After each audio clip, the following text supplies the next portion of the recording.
Em nome do Pai, e do Filho e do Espírito Santo. Amém. Meus queridos irmãos e irmãs, o Sábado Santo é um dia alitúrgico, no sentido de que não se celebram missas no Sábado Santo. A missa que se celebra à noite é a missa já do domingo, ou seja, a Vigília Pascal faz parte da ressurreição de Jesus.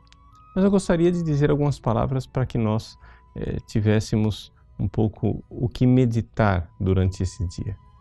É um dia de grande silêncio litúrgico. Por quê? Porque Nosso Senhor foi sepultado. Trata-se aqui daqueles 3 dias fatídicos, o tríodo pascal, no qual acontece a nossa salvação.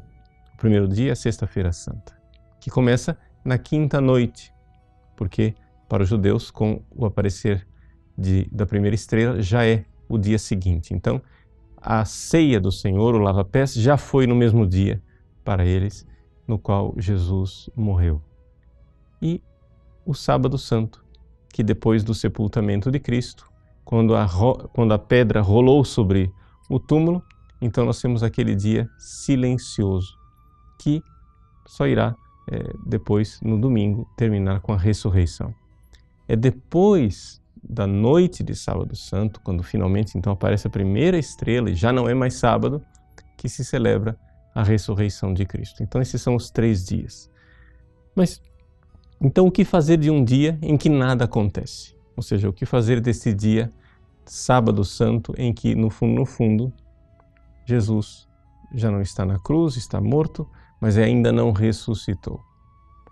Na realidade, no Sábado Santo, nós podemos contemplar 2 grandes mistérios extraordinários.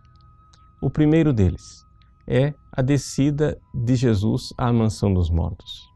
Aqui, o Cristo vai, como triunfante sobre a morte, para libertar os nossos antepassados, os justos do Antigo Testamento, que haviam morrido em estado de graça, e vai levá-los para a visão beatível, ou seja, para se encontrar com Deus. Por quê? Porque a alma de Jesus, quando ele morre na cruz, já está glorificada, já está junto de Deus na sua glória. E este tempo do Sábado Santo, portanto, é o tempo em que Jesus viveu aquilo que nós viveremos quando nós morrermos. Ou seja, nós iremos viver entre a morte e a ressurreição final do último dia. Esse período que para Jesus durou somente um dia, para nós vai durar quanto tempo for, até o retorno de Cristo na sua vinda gloriosa. Então, aqui a alma bendita de Jesus que é glorificada. Esse é o primeiro mistério que para nós pode ser também fonte de meditação, nós pensarmos e entrarmos em sintonia com a alma de Jesus, esta alma bendita que nos salva, porque nele, na sua alma, está o amor, a capacidade de amar, de conhecimento de Deus e tudo aquilo que nós mais precisamos. Então, aqui, a devoção à alma de Cristo.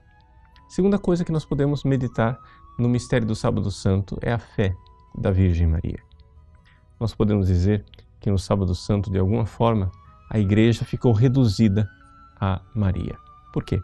Porque tratou-se de um fracasso progressivo da Igreja ao longo do tempo.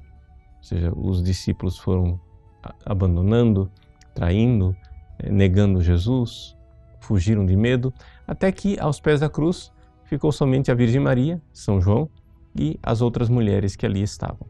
A Igreja ficou reduzidíssima, mas ainda não é o ponto mais baixo. O ponto mais baixo é quando Jesus então morre. Então até mesmo São João e as santas mulheres de alguma forma perdem a fé. Sim, perdem a fé porque ainda não haviam compreendido o que Jesus previa da sua ressurreição. Mas Maria não. Maria acreditou. O fato de que no domingo de manhã, quando Jesus ressuscita, João, Pedro, as santas mulheres, todos acorrem ao sepulcro, nos mostra que eles, espantados com a ressurreição de Jesus, ainda não criam na ressurreição. Mas a Virgem Maria, ela creu, ela acreditou e ela não correu para o sepulcro. Por isso a Virgem Maria nos acompanha no Sábado Santo, como fortaleza da nossa fé. Vamos então pedir a ela, nesse Sábado Santo, que fortaleça a nossa fé na ressurreição do seu Filho, Ele como nosso Salvador e Redentor. Deus abençoe você. Em nome do Pai, do Filho e do Espírito Santo. Amém.